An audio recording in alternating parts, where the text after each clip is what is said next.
কালকের ব্লগেই আপনারা দেখেছেন কিভাবে সারা নৈহাটি খুঁজে আমি আমার ফ্রাইড রাইস চিলি চিকেনের জোগাড় করেছি। দর্শনেনও অর্ধভোজনম। থালাটা কি সুন্দর লাগছে, মনে হচ্ছে খাবো না, সাজিয়ে রেখে দিই। আজকে আমি ফ্রাইড রাইস আর চিলি চিকেন যে বানিয়েছিলাম তার রেসিপিটা শেয়ার করব। ইউজুয়ালি আমার রেসিপি দেখতে আপনারা অনেকেই ভালোবাসেন, তাই ঠিক করেছি রেগুলার ব্লগে আর এই রেসিপিগুলো দিয়ে ভারাক্রান্ত করব না। এগুলো দিয়ে নতুন একটা ব্লগ বানাবো যাতে খুব সহজেই আপনারা রেসিপিটা খুঁজে পেয়ে যান। কড়াইতে দিয়ে দিলাম সাদা তেল, আর এই সাদা তেল দেওয়ার পর আমি তার মধ্যে গাজর আর বিনসটা দিয়ে দিলাম। গাজর বিনসটা ভাজা হতে একটু অল্প সময় লাগে, সেই জন্য এটা সবার আগে দিতে হবে। ফ্রাইড রাইস একবারে করাটা কিন্তু খুবই ইজি, শুধু জানতে হয় কোন সবজি ভাজা হতে কতটা সময় লাগে। আশা করছি আপনারা যারা প্রো রাঁধুনি তারা এগুলো ভালোই জানেন। বিনস আর গাজর ভাজা হওয়ার পর আমি তাতে দিয়ে দিয়েছি ফুলকপি। এখনও অবধি মটরশুঁটি সেরকম সস্তা হয়নি, তাই আমি এতে মটরশুঁটি অ্যাড করিনি। দিয়ে দিয়েছি কর্নস এবং পেঁয়াজ শাক। আপনারা ইচ্ছে করলে এর মধ্যে মটরশুঁটিও অ্যাড করতে পারেন, সেটা তো আপনারা জানেনই। আপনারা কি কোনোদিন ফ্রাইড রাইস রাঁধেননি না খাননি, তবু আমি এখানে শেয়ার করছি কারণ দেখতে এত সুন্দর হয়েছিল, আমার মনে হলো রেসিপিটা আপনাদের পছন্দ হবে, তাই আমি যেভাবে করেছি সেভাবেই আপনাদের সঙ্গে শেয়ার করছি। এবার সমস্ত সবজিগুলো খুব সুন্দর করে ভেজে নিতে হবে। ফ্লেম কিন্তু কখনোই কমবে না। চাইনিজ রান্নার এটা একটা সবথেকে গুরুত্বপূর্ণ টিপস। এর পরে যে জিনিসটা আমি দিয়েছি সেই জিনিসটা আমার খুব পছন্দের, কিন্তু কোনো বাড়ি সেটা আমি কিনে আনি না বাজার থেকে। দুটো ক্যাপসিকাম কিনেছি, যেটাকে আমরা ইউজুয়ালি বেল পেপারস বলি। গ্রিনগুলোকে ক্যাপসিকাম বলা হয়, ইয়েলো আর রেডগুলোকে বলা হয় বেল পেপারস। সেটাই এবার অ্যাড করে দিলাম। অ্যাড করে দেওয়ার পরে আমি কিন্তু খুব বেশি ভাজিনি, পাছে কালারগুলো ফেড হয়ে যায়। এটা দেওয়ার পর এটা ফ্রাইড রাইস কম ফ্রুট চাট বেশি মনে হচ্ছিল। আর এটা খুব ভালো করে ভাজার পরে আমি নেড়ে নেড়ে নেড়ে নেড়ে একসাথে মিশিয়ে নিচ্ছিলাম, যাতে কোনোটা বেশি বা কোনোটা কম না হয়ে যায়। এখনও পর্যন্ত কিন্তু আমি রাইসে কোনো রকম নুন অ্যাড করিনি। নুন অ্যাড করলেই সবজিগুলো থেকে জল ছাড়বে এবং তার ডিসকালারেশন আরম্ভ হবে। এইবার আমি কাজু আর কিশমিশ এই দুটো জিনিসই অ্যাড করে দিলাম।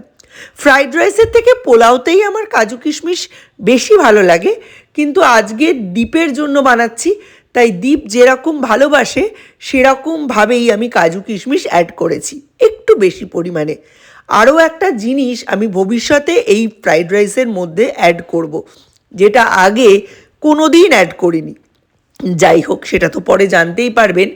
এখন ভিজিয়ে কাগজের ওপর মেলে রাখা বাসমতি চাল অ্যাড করে দিলাম ফ্রাইড রাইসের মধ্যে। এটা হচ্ছে মেইন ট্রিক্স। ফ্রাইড রাইস রান্না করার ঠিক আধা ঘন্টা আগে বাসমতি রাইসগুলোকে হালকা হাতে ধুয়ে সেটা ভিজিয়ে রেখে দিতে হবে।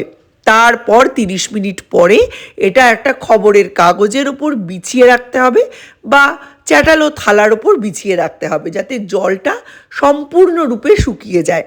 এরপর এটাকে কড়া করে ভাজতে হবে। এখনও অবধি কিন্তু আমি নুন দিইনি, বারবার আলতো হাতে নেড়ে দিচ্ছিলাম, কারণ একটু বেশি হলেই কিন্তু এটা ভেঙে যাবে। এরপর দিয়ে দিলাম একটু আজিনামোতো আর একটু নুন, তার সাথে একটু চিনি।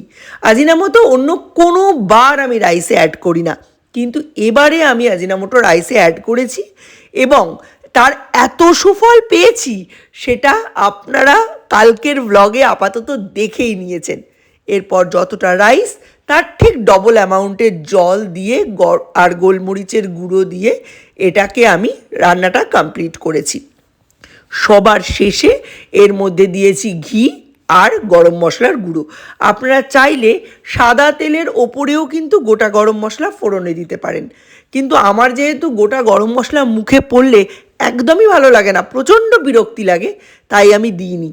অন্য কারুর হাতে তো দূরের কথা, বিশ্বাস করুন নিজের হাতকে নিজেরই সোনা দিয়ে মুড়িয়ে রাখতে ইচ্ছে হচ্ছে। এত সুন্দর টেস্ট হয়েছে, রেস্টুরেন্ট ফেল টেস্ট বলতে পারেন। এটাকে কোনোভাবেই আমি শর্টসে দিতে পারবো না, কারণ এত কথা আমি বলতে পারবো না। এর কি ইনগ্রিডিয়েন্ট, যে 2-3টে জিনিস, সেগুলোর জন্যই টেস্টটা ভালো হয়েছে।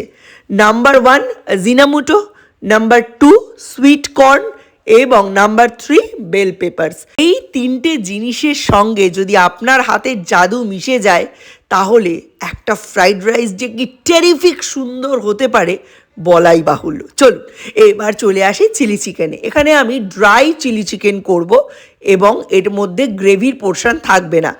সারা নৈহাটি ঘুরে ঘুরে আমি 750 গ্রাম ড্রাই চিলি চিকেনের জন্য বোনলেস চিকেন নিয়ে এসেছি। চিকেনে অল্প বিস্তর বোনস থাকলেও থাকতে পারে, সেটাতে টেস্ট বাড়ে বই কমে না। এই চিকেনটাকে আমি 1 ঘন্টার জন্য ম্যারিনেট করে রাখবো। আদা আর রসুন বাটা, আর তার সাথে দিয়েছি অল্প পরিমাণে ভিনিগার। যেহেতু আমি অনেক বেশি সময়ের জন্য ম্যারিনেট করে রাখছি, তাই এই সময়ে আমি ডিম, কর্নফ্লাওয়ার বা ময়দা কোনো কিছুই অ্যাড করিনি।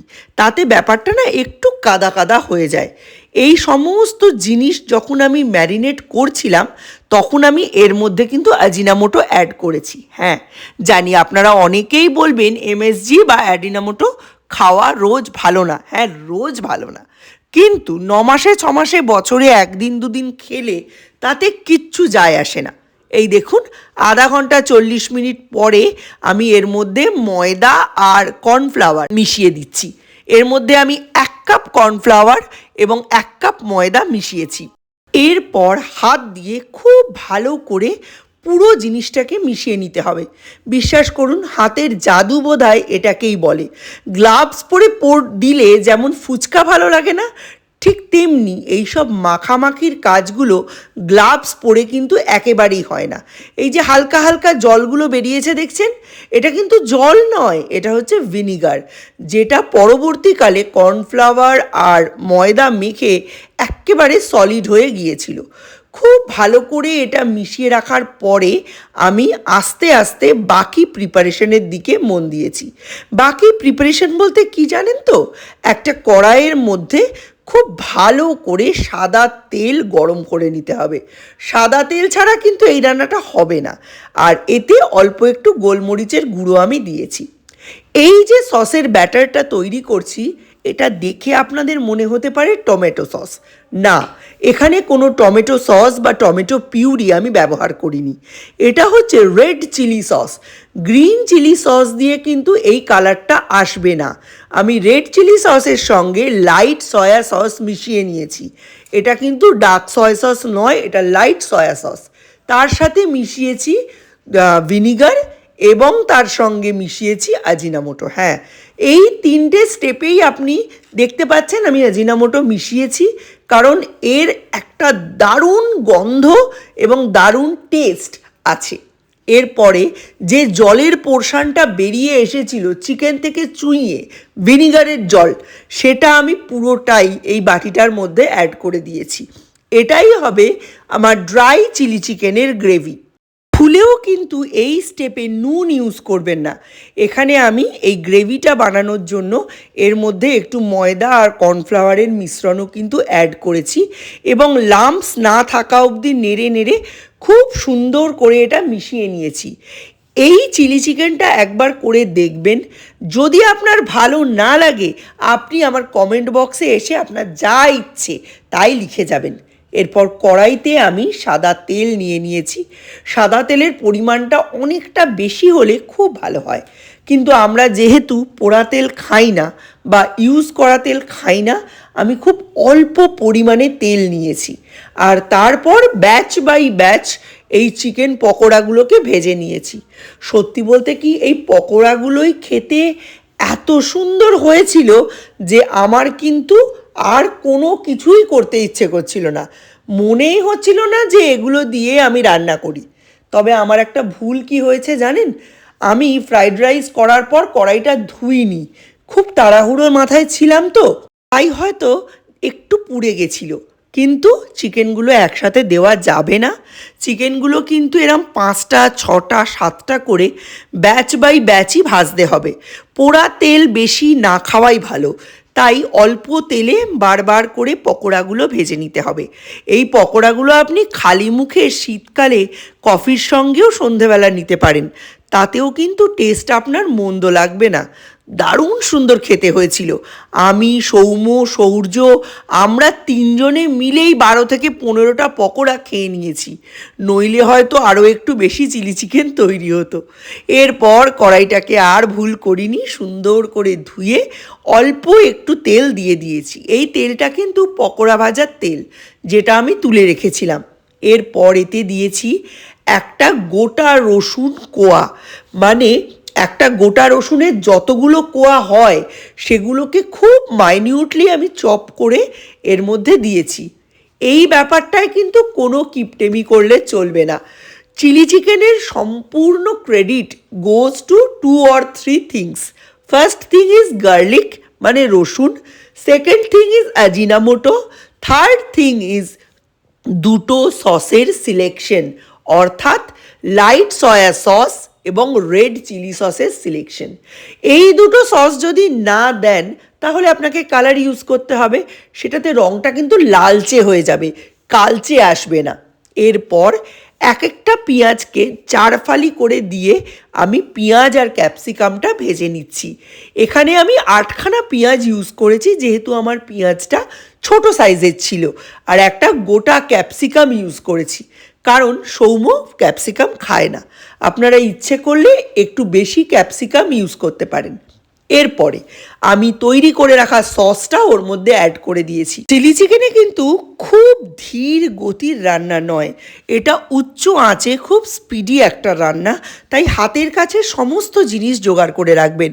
সসটা অ্যাড করার পরেই আমি এর মধ্যে পকোড়াগুলো অ্যাড করে দিয়েছি। এখনও অবধি কিন্তু আমি কোনো রকম নুন অ্যাড করিনি, কারণ প্রতিটা সসেই প্রচুর পরিমাণে নুন থাকে। একটু না বুঝে নুন দিলেই কিন্তু নুনের পরিমাণটা বেড়ে আপনার সমস্ত পরিশ্রম মাটি করে দিতে পারে। আরও একটা জিনিস এই চিলি চিকেনের ক্ষেত্রে দিতে পারেন, সেটা হচ্ছে রোস্ট করা তিল, যেটা প্রচণ্ড টেস্ট এনহ্যান্স করে এবং প্রচণ্ড পুষ্টিগুণ সমৃদ্ধ। কিন্তু আমার বাড়িতে এখন তিল ছিল না, তাই আমি অ্যাড করিনি।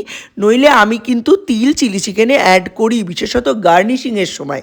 এই সময় কড়াইতে একটু লেগে যাওয়ার প্রবণতা থাকে, তাই আমি ভালো করে নাড়িয়ে নিচ্ছিলাম আর সামান্য একটু জল দিয়েছিলাম, কারণ সমস্ত সসটাই মনে হচ্ছিল কড়াইতে লেগে গেছে, কিন্তু অ্যাকচুয়ালি সেটা হয়নি।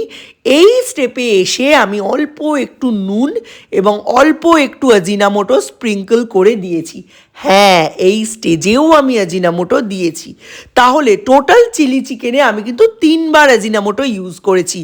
একটা হচ্ছে পকোড়াগুলো যখন ম্যারিনেট করছিলাম, 2 হচ্ছে যখন আমি গ্রেভির সসটা বানাচ্ছিলাম, এবং 3 হচ্ছে এই ফাইনাল অবস্থায় যেখানে আমি নুন অ্যাড করেছি, কারণ এইবারেই জিনিসটা হালকা হালকা নরম হবে এবং আজিনামোটোর টেস্টটা ভেতরে ঢুকে যাবে। এরপর আর কিছুই করার নেই, আপনার খুব ভালো করে আপনাকে নাড়িয়ে রাখতে হবে। ফ্রাইড রাইস চিলি চিকেন বানাতে আমিও জানি, আপনারাও জানেন, শুধু খেয়াল রাখবেন যেন এইভাবেই বানানো হয়। তাহলে দেখবেন আপনার মনে হবে ফ্রাইড রাইস চিলি চিকেন এতদিন বানাতে আপনিও জানতেন না আর আমি।